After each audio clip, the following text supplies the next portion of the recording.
Hello student, मैं राहुल शर्मा आप सभी का विवेकानंद स्कूल की ऑनलाइन क्लास में स्वागत करता हूँ। हम यहाँ से अपना 4th चैप्टर पढ़ रहे थे प्रतिरक्षा तंत्र, और प्रतिरक्षा तंत्र में अपन ने 5 दिन तो कंप्लीट कर दिए हैं और अपना जो है ये 6ठा दिन है।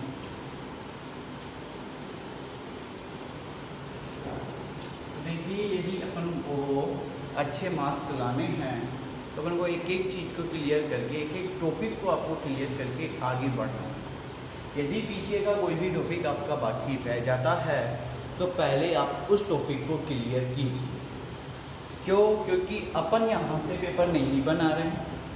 हो सकता है कि जो आपने टॉपिक छोड़ा है उसी टॉपिक से क्वेश्चन आ जाए, ये तो हम भी नहीं कह सकते। यदि हम ही कह दें ये चीज़ कि आपको तो यही टॉपिक याद करना है तो इतने पढ़ाने की क्या ज़रूरत है, पूरे क्वेश्चन वैसे ही बता दिया जाए। हाँ, हम अनुमान के आधार पे और पिछले पेपरों के आधार पे आपको ज़रूर बता सकते हैं कि इस बार आने के चांस किस टॉपिक के ज़्यादा है।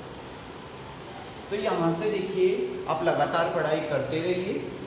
लगातार अगर कोई भी प्रॉब्लम हो तो वो पूछते रहिए, लेकिन अपनी पढ़ाई को रोके ही नहीं, ठीक है। अब यहाँ से अपन 4th चैप्टर पढ़ रहे थे और 4th चैप्टर में जो आज का अपना टॉपिक है वो है RH फैक्टर। इसके भी जो फर्स्ट केस के बारे में अपन ने कल अध्ययन कर लिया था कि जब M वाले व्यक्ति को N वाले व्यक्ति को रुधिर दे रहा है, M वाला व्यक्ति N वाले व्यक्ति को रुधिर दे रहा है। कहने का तात्पर्य है कि A ब्लड ग्रुप वाला व्यक्ति B ब्लड ग्रुप वाले व्यक्ति को यदि रुधिर दे रहा है तो उस केस में क्या होता है, वो अपन ने इसके बारे में कल बात की।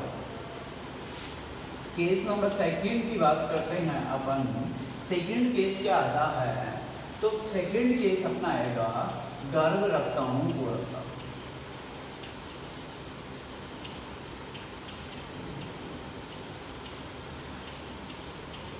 क्या आएगा? गर्भ रखता हूँ को रखता है। ये रोग है तो ये कब होता है? यदि मान लो कि माता अपनी जो है वो क्या है, RH नेगेटिव है, और उसके गर्भ में पल रहा जो बच्चा है, शिशु जिसकी बात करते हैं, तो वो यदि RH पॉजिटिव है, यदि माता क्या है RH नेगेटिव है, और यदि जो उसके गर्भ में जो पल रहा जो शिशु है वो क्या है, RH पॉजिटिव है, तो क्या होगा? देखिए, इसके शरीर में तो RH नेगेटिव के विरुद्ध प्रतिरक्षी रहेगी और इसके शरीर में क्या होगा, RH पॉजिटिव के विरुद्ध प्रतिरक्षी रहेगी। तो मैंने आपको वहां एक संरचना बताई थी, प्लेसेंटा। प्लेसेंटा को मैंने बताया था कि ये IgG प्रकार की एंटीबॉडी होती है जो इसको पार करती है, ठीक है, जो क्या करती है, माँ के भ्रूण में पल रहे बच्चे को पोषण प्रदान करती है, प्लेसेंटा। मान लो कि इस टाइप का गर्भाशय होता है, इस गर्भाशय में बच्चा पल रहा है, ये मान लो यहाँ पे क्या है, शिशु, ठीक है। यहाँ एक प्लेसेंटा की संरचना है, इस प्लेसेंटा का क्या हो जाता है, निर्माण हो जाता है। प्लेसेंटा का क्या हो गया, निर्माण।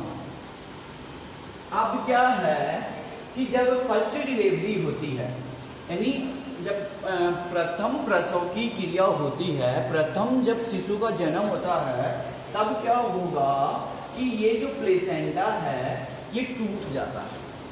क्या होगा? प्लेसेंटा टूट जाएगा। फर्स्ट डिलीवरी के टाइम पे क्या होगा, जब ये प्लेसेंटा टूट गया तो यहाँ से जो माता का ब्लड था और यहाँ से जो शिशु का ब्लड था, ये दोनों, शिशु का ब्लड क्या कहने का, यहाँ पे जो ब्लड उपस्थित था वो क्या था, RH पॉजिटिव वाला था, और यहाँ पे जो ब्लड था वो क्या था, RH नेगेटिव वाला था। तो जब क्या हुआ, ये प्लेसेंटा टूटा तो क्या होता है कि ये दोनों जो ब्लड है ये क्या हो जाते हैं, आपस में मिल जाते हैं। आपस में मिल गया, फर्स्ट शिशु का तो जन्म हो गया, इसमें कोई प्रॉब्लम नहीं हुई शिशु को।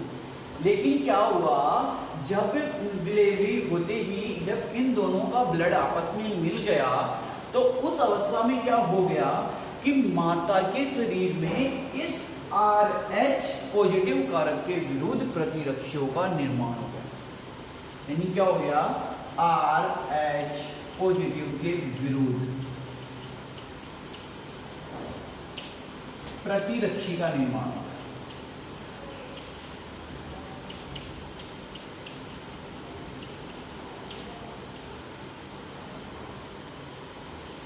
अब देखिए जैसे ही RH पॉजिटिव के विरुद्ध प्रतिरक्षी का निर्माण हुआ है, तो कहने का तात्पर्य है जब भी अब यदि सेकेंड टाइम पे यदि इसने RH नेगेटिव ब्लड ने यदि RH पॉजिटिव ब्लड को देख लिया तो वही देखते ही क्या कर देगा, उसका मर्डर कर देगा।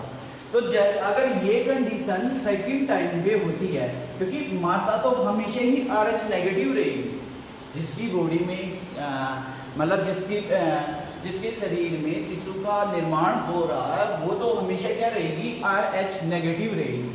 लेकिन ये RH पॉजिटिव जो ब्लड है ये इसके पिता के ऊपर डिपेंड करता है कि ये पिता से पॉजिटिव आता है या नेगेटिव आता है।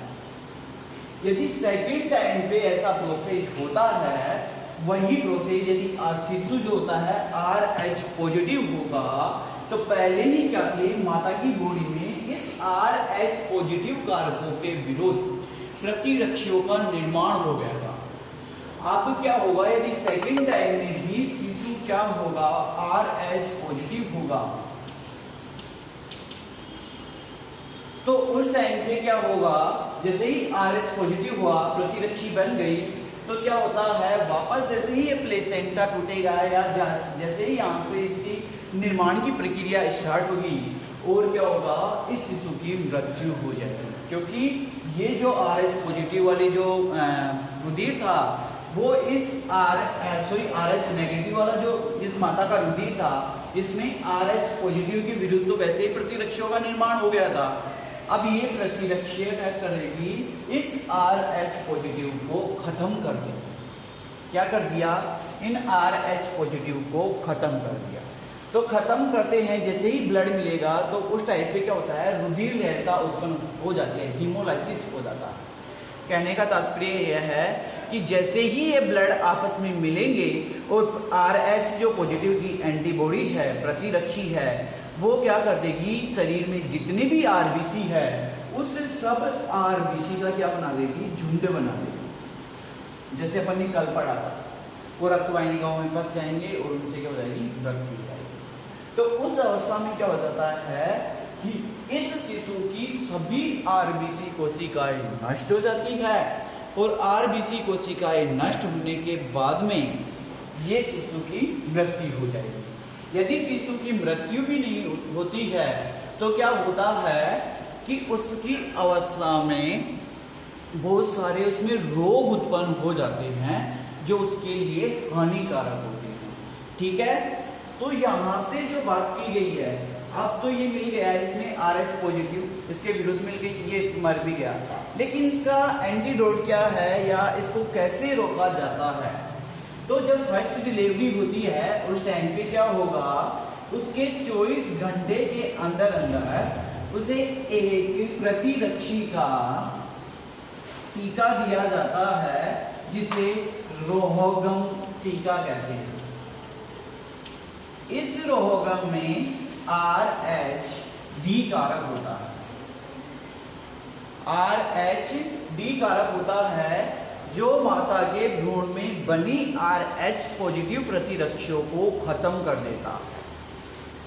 अब यहाँ से इसके लिए यदि आपसे उपाय पूछा जाए कि गर्भ रक्ताणु कोरकता रोग को रोकने के लिए क्या किया जाता है, तो रोहगम नामक टीका दिया जाता है।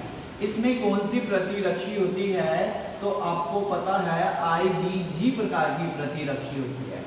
IgG प्रकार की प्रतिरक्षी इसलिए दी जाती है क्योंकि एकमात्र यही प्रतिरक्षी है जो प्लेसेंटा को पार करती है और कोई भी प्रतिरक्षी प्लेसेंटा को पार नहीं करती है। तो ये जो है, इस प्रकार के रोग को अपन गर्भ रक्ताणु कोरकता कहते हैं। और ये अपना इसमें सेकंड जो केस है वो खत्म हो गया है।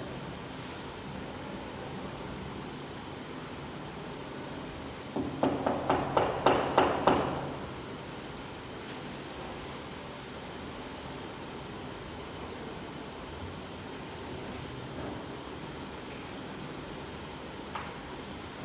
अपना इसमें नेक्स्ट टॉपिक आता है रक्तदान। रक्तदान का मतलब होता है एक व्यक्ति से दूसरे व्यक्ति में रक्त को चढ़ाने की प्रक्रिया रक्त आदान कहलाती है। एक व्यक्ति से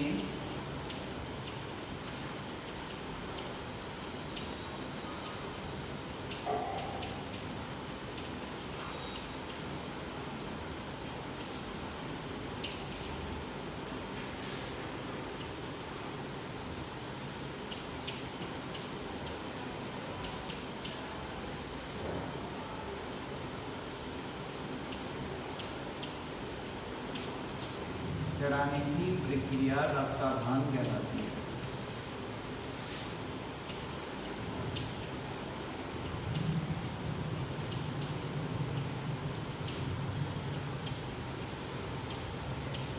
अब देखिए रक्त आदान जो है सर्वप्रथम एक वैज्ञानिक थे जीन बैप्टिस्ट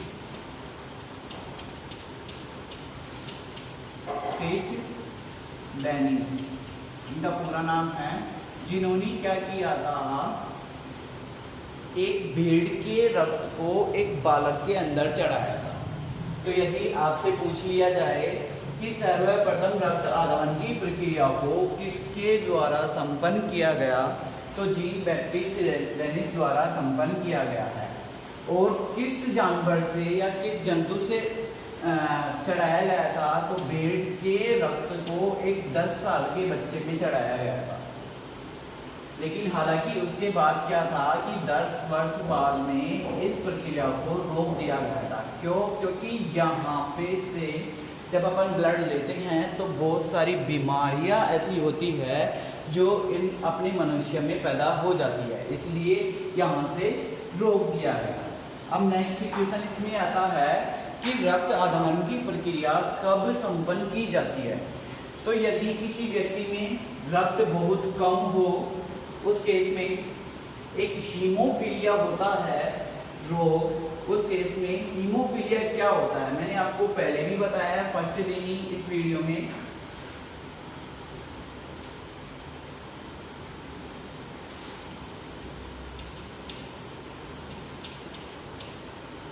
रक्तदान की आवश्यकता।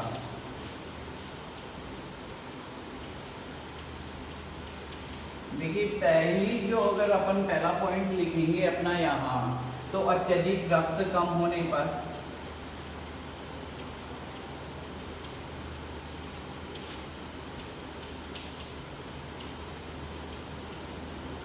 या रक्तहीनता होने पर भी, इसको आप ऐसे भी दे सकते हो, रक्तहीनता होने पर।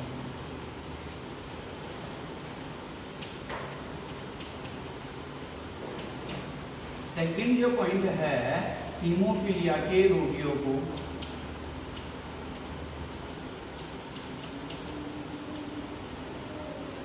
देखिए ये जो होता है एक जेनेटिक डिसऑर्डर है। जो हीमोफीलिया है एक आनुवंशिक बीमारी है, जो क्या होता है कि ये बीमारी अपने पूर्वजों से मिलती है अपन को। अब उस केस में क्या होता है, यदि अपनी छोटी सी भी चोट लग जाती है तो उस टाइम पे अपना जो रक्त स्कंदन है वो नहीं हो पाता है।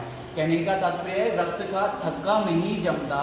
यदि छोटी सी भी चोट लग गई तो उस अवस्था में रक्त बहता ही रहता है। तो इस वाले जो रोगी है, यदि इनकी तो पहली बात यदि थोड़ी बहुत भी लग जाए इनमें, तो इनसे क्या होता है कि पूरा ब्लड इनका निकल जाता है। तो इन रोगियों को भी किसकी जरूरत पड़ती है, रक्तदान की जरूरत पड़ती है। तीसरे की बात करते हैं sickle cell anaemia. Cell anaemia ये भी एक बीमारी है। इस अवस्था में क्या होता है कि जो अपनी आरबीसी है एक गोलाकार एवं अंडाकार थी, लेकिन इस अवस्था में हाशियाकार हो जाती है, अर्धचंद्राकार हो जाती है। इस टाइप की आरबीसी हो जाती है। जिस अवस्था में अपने रक्त का निर्माण नहीं हो पाता।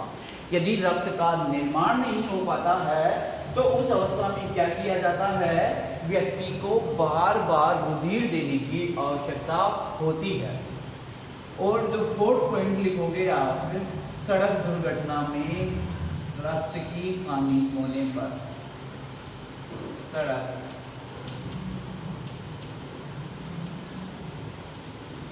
दुर्घटना में रक्त की हानि होने पर,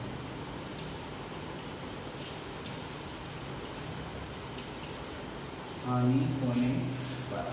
अब देखिए जो है ये वाली जो टॉपिक है इतनी खास समझाने की नहीं है, लेकिन फिर भी जो इसमें जो भी पॉइंट बन पा रहा है, जैसे मैंने हीमोफीलिया की बात की है तो हीमोफीलिया की केस की मैंने समझाया है, और सिकल सेल एनीमिया की बात की है तो सिकल सेल एनीमिया में भी मैंने आपको बताया कि ये किस प्रकार की बीमारी होती है और जो इसमें रक्त की कमी होती है।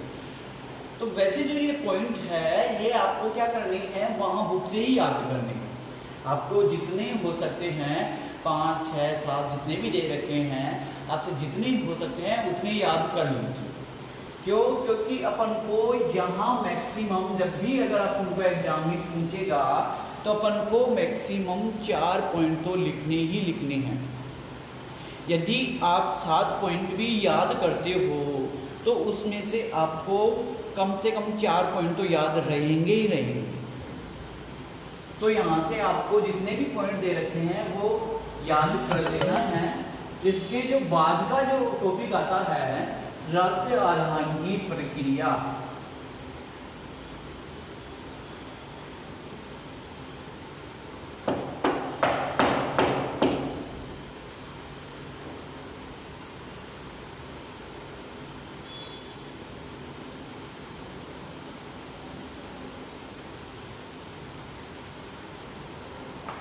क्या होगी? रक्त आदान की प्रक्रिया। देखिए रक्त आदान की जो प्रक्रिया होती है वो 2 चरणों में संपन्न की जाती है। कौन से? पहला होगा रक्त का संग्रहण, और दूसरी जो प्रक्रिया होती है रक्त का आदान। क्या होगा? रक्त का आधार। अब देखिए रक्त का संग्रहण कि पहले क्या होगा, यदि किसी व्यक्ति में, ऐसा तो कभी पॉसिबल ही नहीं है कि क्या करते हैं कि जैसे एक व्यक्ति का रुधिर डायरेक्ट दूसरे व्यक्ति में वैसे की वैसे चढ़ा दिया जाता है। वो फिल्मों की बात अलग है, लेकिन यहाँ ऐसा कभी भी पॉसिबल नहीं होता है। यदि डायरेक्ट एक व्यक्ति के रुधिर को दूसरे व्यक्ति के रुधिर में नहीं चढ़ाया जा सकता तो क्या किया जाता है, जिस रोगी को रक्त चढ़ाना होता है पहले उस रोगी के रक्त की भी जांच की जाती है, और जिससे रक्त लेना होता है उसके रक्त की भी जांच की जाती है, ताकि क्या हो, पहली बात तो उसमें ब्लड ग्रुपों को मिलाया जा सके, रुधिर वर्ग को क्या किया जा सके, मिलाया जा सके। यदि रुधिर वर्ग को नहीं मिलाते हैं तो कल जो अपन ने फर्स्ट केस देखा था वैसी कंडीशन उत्पन्न हो जाएगी। सेकेंड जो होता है, ब्लड ग्रुप मिलाने के साथ साथ भी RH कारक भी मिलाने होते हैं, तो RH कारक को भी मिलाना बहुत जरूरी है। तो पहले क्या किया जाएगा, जैसे कोई भी रोगी है, जो भी कोई भी दान करने वाला है, उससे क्या किया जाता है, रक्त को एकत्रित किया जाता है। पहले उसके रक्त को निकाला जाता है, फिर जो होती है थक्का रोधी थैलियाँ जो होती है, बोटल्स बात कर लेते हैं या जो थैलियों की बात कर लेते हैं, उनमें रखा जाता है। ठीक है, उनमें रखा जा रहा है। फिर क्या किया जाएगा, उस जो ब्लड को प्रतिष्ठित भंडार में रखा जाता है, मतलब ठंडे वाले एरिया में रखा जाता है, फ्रिज वगैरह में। ठंडे एरिया में इसलिए रखा जाता है कि जो उसमें सूक्ष्म जीवाणु या फिर और कोई भी कोशिकीय जो क्रियाएं होगी, उन कोशिकीय क्रियाओं को रोका जा सके, मंद किया जा सके। यदि मान लिया जाए कि क्या कर दिया गया, ब्लड को निकाल के बाहर रख दिया गया और उसमें आरबीसी भी उपस्थित रहेगी। और आरबीसी क्या करती रहेगी, गैसों का परिवहन करती है हीमोग्लोबिन के साथ मिलकर। तो उस अवस्था में क्या हो कि वो परिवहन नहीं कर पाए, वो वैसे की वैसे रुकी रहे, उसकी क्रियाओं को मंद कर दिया जाए, इसलिए उनको ठंडे एरिया में रखा जाता है। फिर बाद में क्या किया जाएगा, जैसे ही उसको ठंडे एरिया में रखा जाएगा फिर उसकी जांच कर ली जाती है कि मान लो कि इस जिससे अपन ब्लड ले रहे हैं उस व्यक्ति में कोई गंभीर बीमारी तो नहीं है, जैसे AIDS, hepatitis B, hepatitis C, ठीक है, इस प्रकार की कोई बीमारियां तो नहीं हैं, जिससे यदि उसके शरीर में वो बीमारियां रहेगी तो वो जिसको अपन ब्लड दे रहे हैं उसके भी शरीर में वो ब्लड बीमारियां फैल सकती है, इसलिए उसकी जांच की जाती है। तो रक्त का जो संग्रहण किस तरीके से किया जाता है, पहले तो जो रक्तदाता होता है उससे रक्त को निकाला जाता है, ठीक है, क्या किया जाएगा, रक्त को निकाला जाएगा। फिर दूसरा, उसको थक्का रोधिया थैलियां, थक्का रोधी थैलियां, थक्का रोधी थैलियां क्या होती है ये बात करते हैं। देखिए ये ऐसी थैलियां होती है जिनके अंदर एक रासायनिक पदार्थ होता है जिसे अपन हिप्पेरीन कहते हैं। क्या कहते हैं, हिप्पेरीन कहते हैं, एक रासायनिक पदार्थ होता है जिसको डाल दिया जाता है ताकि क्या हो, जब अपन उस ब्लड को उसमें थैली में डाले तब वो ब्लड जमे नहीं या सूखे नहीं, इसलिए क्या किया जाता है उसमें थक्का रोधी पदार्थ मिलाया जाता है। अपन क्या करते हैं कि जैसे ही कभी अपना ब्लड निकल जाता है और या फिर नीचे गिर गया या फिर और कहीं पे भी गिर जाता है तो थोड़ी देर बाद में सूख जाता है, तो ऐसा नहीं हो, सूखने नहीं दिया जाए उसको, इसलिए हिप्पेरीन मिलाया जाता है। थर्ड क्या किया जाएगा, उसको ठंडे एरिया में रखा जाएगा, ठंडी जगह रखा जाएगा, ठीक है। फिर उसकी जो होती है विभिन्न प्रकार की जांच की जाएगी।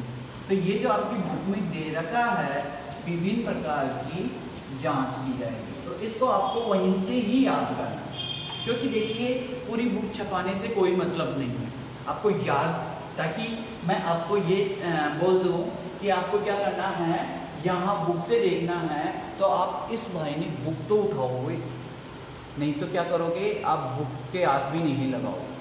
बहुत से बच्चों की जब वो आते हैं, कमेंट्स आते हैं, सर मेरे को ये क्वेश्चन समझ में नहीं आ रहा, जबकि बिल्कुल स्पष्ट बुक में दे रखा होता है वो क्वेश्चन, लेकिन क्या करते हैं वो बस वीडियो के सहारे रहो, वीडियो के सहारे यदि कोई चीज़ समझ में नहीं आती है, लेकिन आपको बुक उठाकर भी देखना बहुत जरूरी है, ताकि क्या हो कि अपन को सब चीज़ें अपडेट रहे कि सर ने ये चीज़ अपन को क्या कर दी, छुड़वा दी, तो अपन को इस चीज़ को याद करना है या नहीं करना है, एक बार सर से जरूर बात करें। तो आपको क्या करना है, ये जो टॉपिक है ये वहाँ से ही याद करना है। यदि फिर भी इसमें कोई प्रॉब्लम होगी तो मैं समझाऊंगा, और यदि फिर भी आप चाहते हो कि सर नहीं हमें तो इसके नोट्स ही चाहिए या आप बना दो, तो मैं कल के वीडियो में ये लिखवा दूँगा, ठीक है। धन्यवाद।